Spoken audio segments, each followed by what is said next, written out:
Howdy folks, just a quick little video to talk about carryover from one exercise to another. So when you're writing a program, you've obviously got a lot of different exercises. We don't want to necessarily get a 1 rep max and something like a Romanian deadlift, sometimes referred to as a straight leg deadlift or stiff leg deadlift. Yes, there's slight differences between those.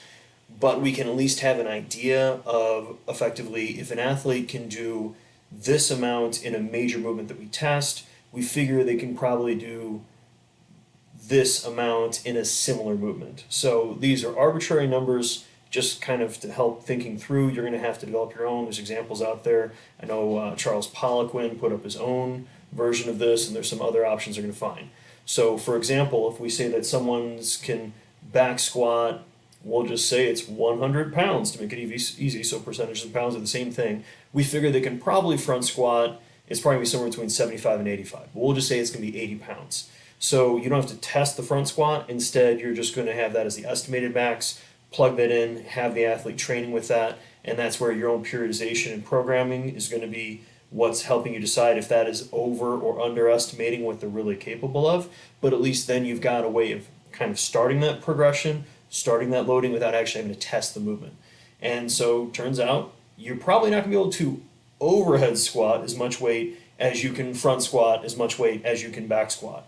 So it turns out that load is going to be even lower.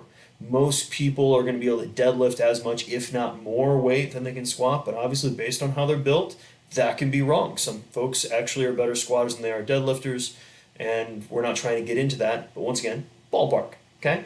And it turns out you're not going to be able to do that RDL with the same amount of weight that you can deadlift, and it's probably going to be less than your max back squat. So once again, we're going to program all of these off of what we assume is going to be the amount that the athlete is going to have them carry over from this to the other. So if they can, normal grip bench press 100 pounds, they can probably close grip somewhere about 85, maybe 90%.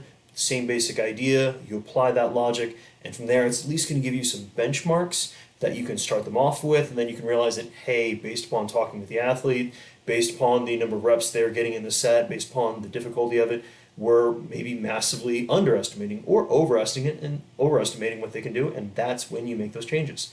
But that's an easy way that you can at least get some ideas for loading without actually having to test the movements, because Lord knows testing some of those are not very bright. So thanks for listening, guys. Have a great day.